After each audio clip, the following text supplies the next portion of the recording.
রক্তের উপর দাঁড়িয়ে আওয়ামী ফ্যাসিবাদের পুনর্বাসন করা হচ্ছে বলে মন্তব্য করেছেন বৈষম্য বিরোধী ছাত্র আন্দোলনের আহ্বায়ক হাসনাত আব্দুল্লাহ।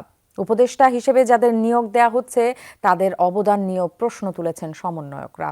24 ঘন্টার মধ্যে শেখ বশিরউদ্দিনকে উপদেষ্টা পরিষদ থেকে অপসারণের দাবি জানিয়েছে ফ্যাসিবাদ বিরোধী বিপ্লবী ছাত্র জনতা। চেয়ারে বসার আগেই নবনিযুক্ত দুই উপদেষ্টার পদত্যাগের দাবিতে উত্তাল রাজপথ।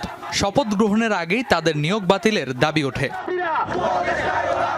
সেই ধারাবাহিকতায় সোমবার ঢাকা বিশ্ববিদ্যালয় ও জাতীয় প্রেস ক্লাবে বিক্ষোভের ডাক দেয় শিক্ষার্থীরা। এ সময় বৈষম্য বিরোধী ছাত্র আন্দোলনের আহ্বায়ক হাসনাত আব্দুল্লাহ বলেন, বর্তমানে সবচেয়ে বড় মশকরা হচ্ছে ছাত্রদের সাথে। জানান, ছাত্র জনতার অংশীদারিত্ববিহীন সিদ্ধান্তে উপদেষ্টা নিয়োগের বিষয়টি কোনোভাবেই মেনে নেবে না ছাত্র সমাজ।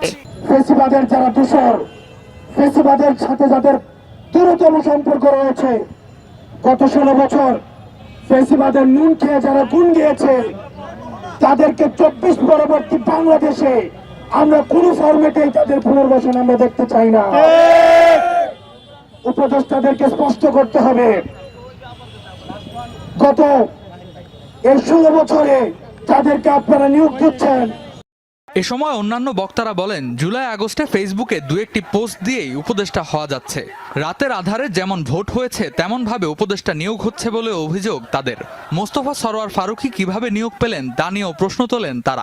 এইরকম একজন পার্সন যার মধ্যে আসলে ফ্যাসিস্টদের প্রতি একটা সহানুভূতিশীল মনোভাব রয়েছে, যে আসলে জুলাই গণ অভ্যুত্থানের স্পিরিটকে ধারণ করে না, তাকে আসলে আমরা উপদেষ্টা মণ্ডলীর মধ্যে আমরা দেখতে চাই না। বর্তমানে বাংলাদেশে